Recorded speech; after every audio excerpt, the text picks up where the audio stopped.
Welcome to ZoomTV, the show where we explore everything that flies, drives and floats and take you along for the experience. Well, let's find out what's on today's big show.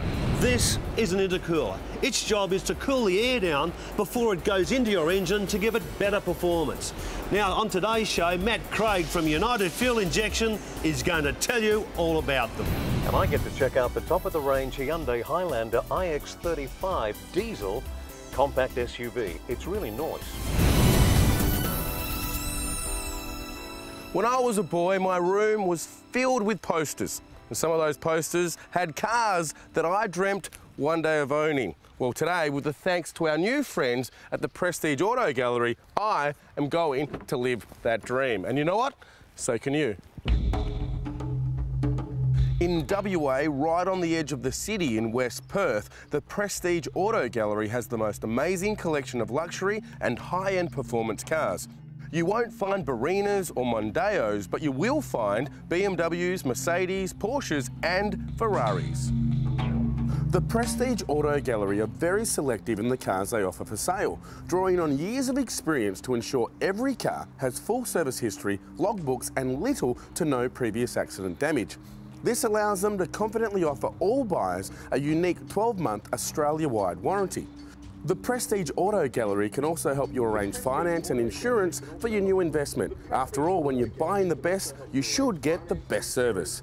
Now, what type of guy would I be if I didn't test one of their cars? Exactly, which is why I had to steal a car I've always wanted to drive, their Porsche Cayman.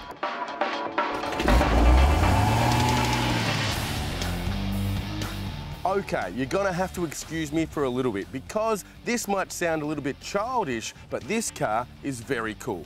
It's a 2009 Porsche Cayman and I've been wanting to drive one of these ever since they came out.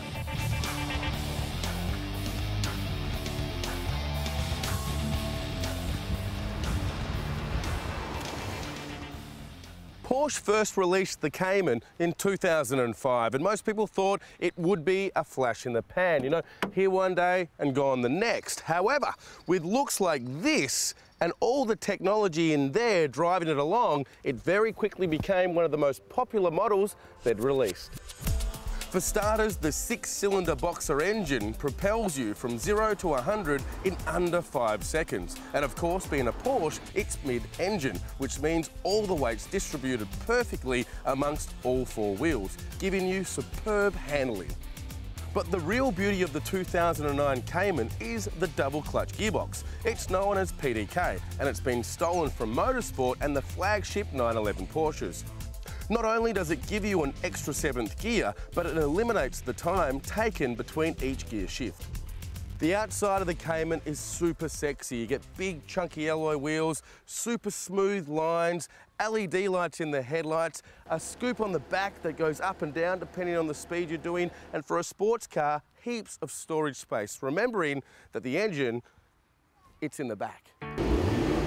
But it's not all about going fast and looking great, you must be comfortable as well. And in the Porsche, the interior is super comfortable and has all the latest gadgets, like heated and ventilated seats, touchscreen navigation system, and voice-controlled audio, and a communication hub.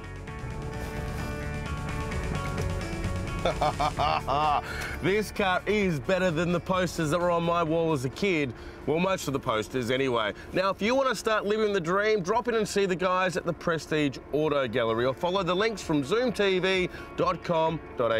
Now, if you don't excuse me, I was told to get this back before 5, so I'm going to make every minute count. See you later.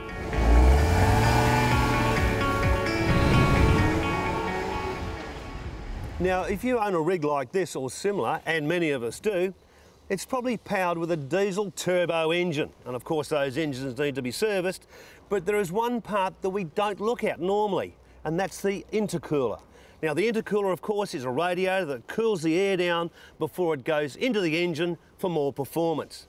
Now, the team here at United Fuel Injection know all about it. And today, Matt Craig is going to show us all the little loopholes in looking at an intercooler.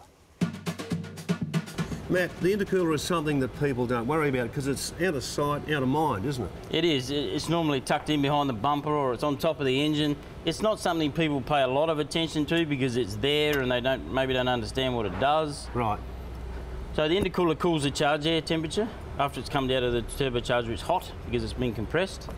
So the intercooler will cool it down, denser air into the engine, better efficiency, better performance, all that sort of thing. Right, now if I've got an earlier model diesel that doesn't have a intercooler on, you guys can fit it, and what sort of added performance would we get? Yeah, we can fit intercoolers to most of the aftermarket turbo stuff or the factory turbo stuff. Sometimes they don't have it. Yep. It will increase your torque, normally increase your fuel economy, power, all that sort of thing.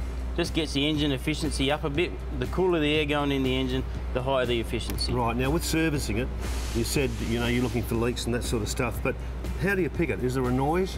There can be a noise or there can be a visible sign from oil leaking out of the crack. Intercoolers get oil in them just by a natural process that comes through the compressor cover into the intercooler, and you can see it leaking out.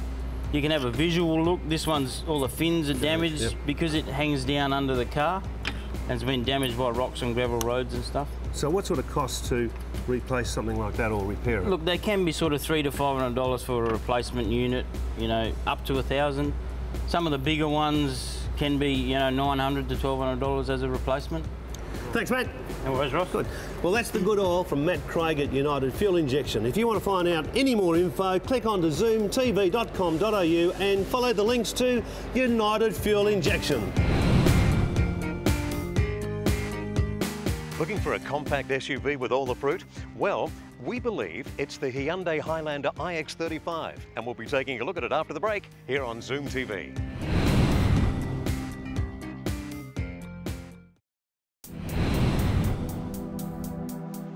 This is the top-of-the-range Hyundai Highlander iX35 diesel.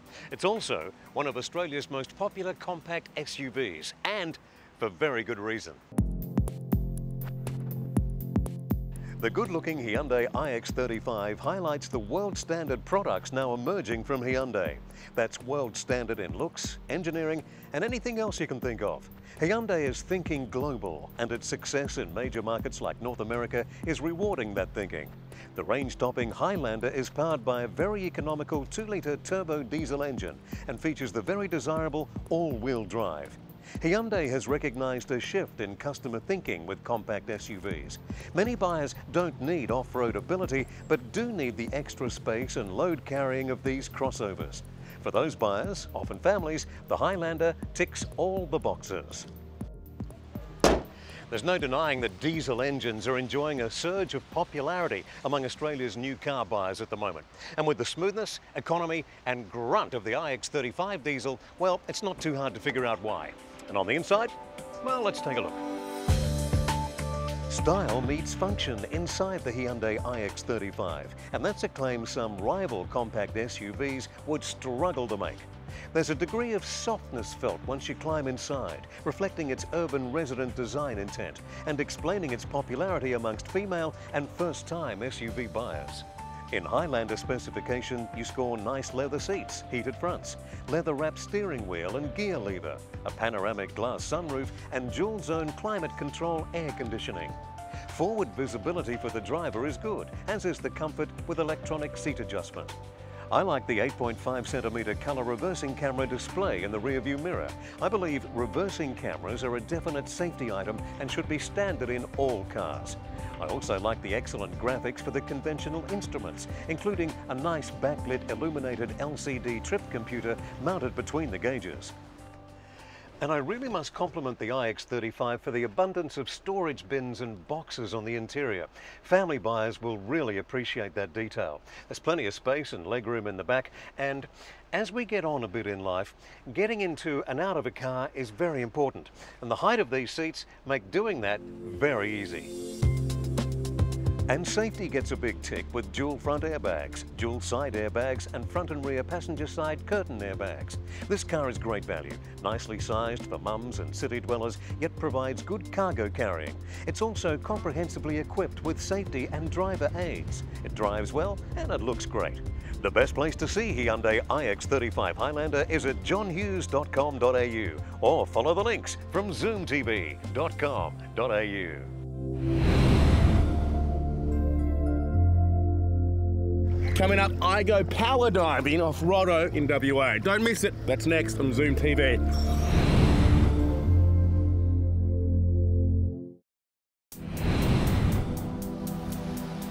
Now, it's been a long time since you used the phrase, it runs on the smell of an oily rag. That was for cars back in the 60s, like the Morris 850, before emission controls, rules and regulations strangled motor cars' fuel economy and performance. Well, today I found this oily rag under here, and I reckon it is a good little jigger, the Alto. Well, here it is, the Suzuki GLX Alto. Not only a price leader, but a fuel miser as well. Suzuki quotes the manual version as using 4.8 litres per 100 kilometres. Hey, when you think about that, that's getting down to motorcycle usage. Now, the Alto has been around off and on in Australia since the late 80s, but the name is no less than 30 years old. It's a genuine world car with more than 10,000 having been sold around the world. Here at Melville Suzuki, Steve Story knows all about the Alto. Now, Steve, this is a unique little car. It's in a class of its own, really, isn't it? It is actually, Ross. It is an extremely inexpensive car to run. It's got tremendous emission controls, very low, similar to a hybrid. But not only that, the fuel economy is stunningly low. Plus, Ross, it's an extremely safe car, and it comes with a 4-star ANCAP safety rating. It has that European look. In fact, front on, it's got that friendly face look, with big headlights and prominent grille. In fact, if you put it into the melting pot, there's a smidge of Verena in there. Boot space is a little light on, but push the back seats forward and there's plenty. Now, under the bonnet, we find out why it's so economical. It's a 1-litre, 3-cylinder engine. Now, we haven't seen that sort of configuration since the demise of the very popular Daihatsu Charade. Now, she is a 5-door. And inside, there's quite a bit of room in the front, but a little bit squeezy in the back for 3 people. But you've got to remember, this is a very small car. Inside, there are a number of nooks and crannies for storage. And this car comes with 6 airbags and a 4-star ANCAP safety rating, 6-speaker sound system and stability control. So you can see it is pretty well optioned. Now, driving this little car is a piece of cake, and parking it is so simple. Now, the 3-cylinder engine has a unique sound, but that's not a problem. As far as the suspension and ride goes, it's quite firm and takes all gutters and bumps in its stride. Now, this engine pushes this little car along quite well, and one of the reasons why is that the Alto only weighs 920 kilos. So it's a great little city car, and especially good for those teenagers that are looking after their shackles. For more information on the Alto, drop into Melville Suzuki or click onto ZoomTV.com.au. Well, it's getting to that time where you can smell sunburn cream in the air, your friends are getting around in far less clothing, and the only place to be is on the water. So, today we thought we'd come to Perth, WA, and head out to Rottnest and try out a new sport called power diving. Apparently it's far easier than scuba diving and a heap more fun than snorkeling. And to tell you the truth, I can't wait to get in the water. It's just so hot here.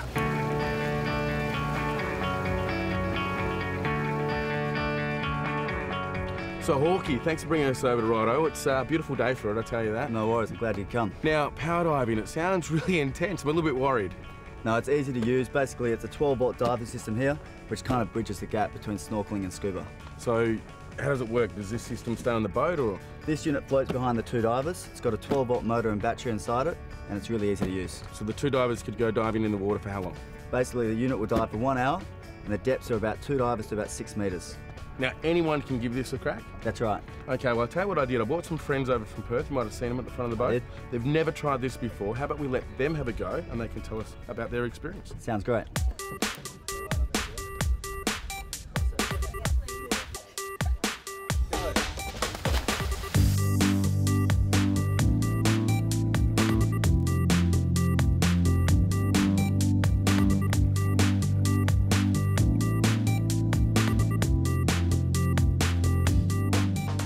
What was the experience like? Was it easy? Yeah, it was really easy. It was really fun. We had a bit of a tea party on the floor of the ocean, so we laid on the bottom. It was really fun. We felt like mermaids. It was awesome. You were powering off for a while. It was like you were having you could go anywhere. We got lost actually. So you'd try it again? Yeah, definitely. Okay, well, I think it's our go.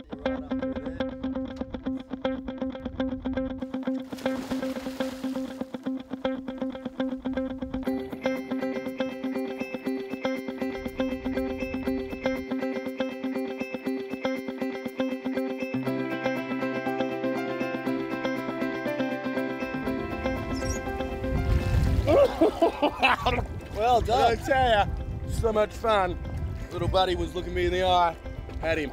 It's the kind of guy I am. If you want to know more about the powered eye system, go to zoomtv.com.au. Unfortunately, me and this little bloke, we've got a dinner date.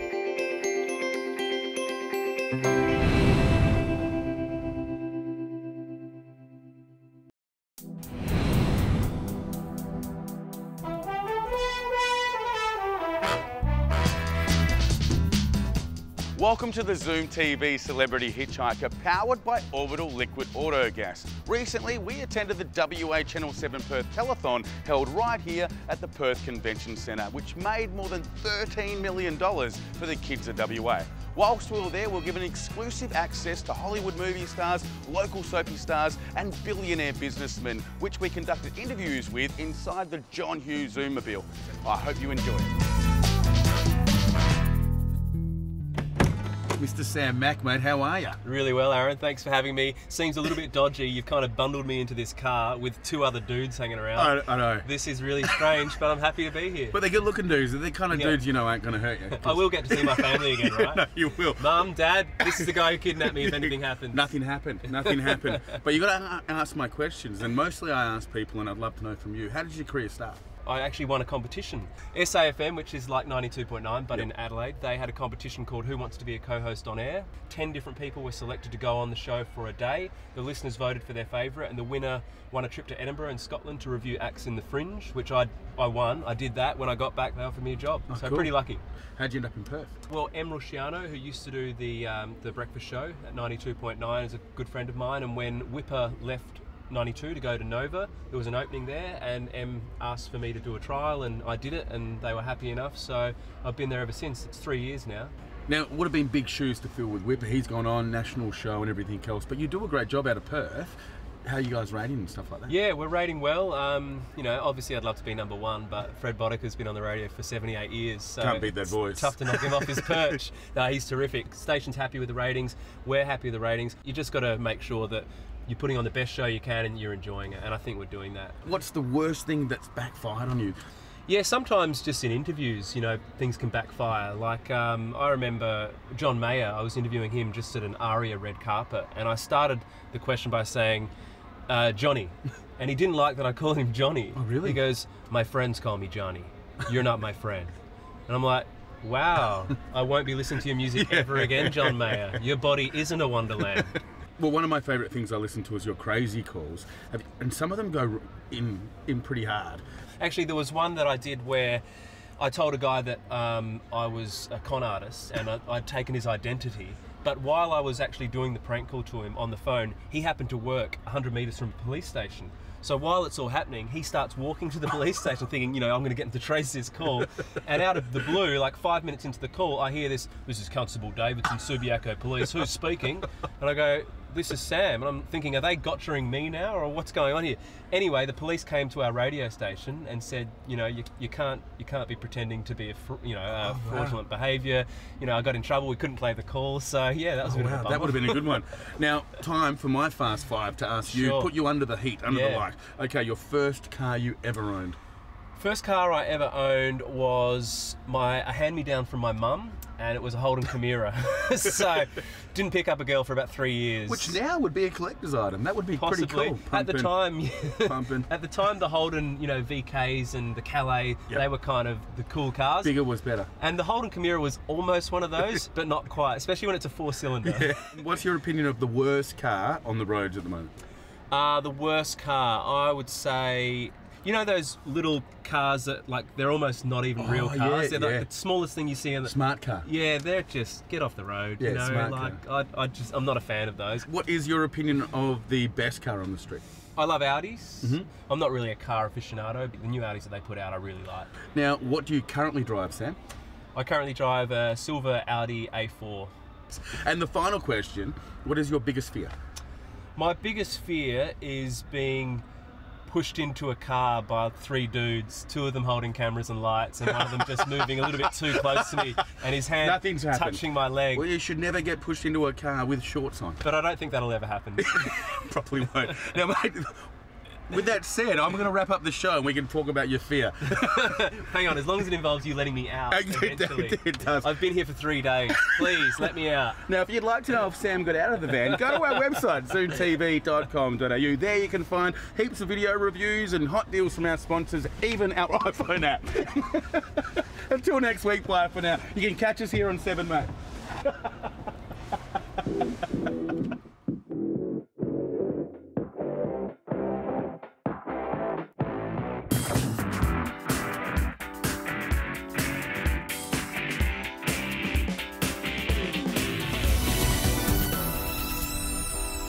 And that's a wrap.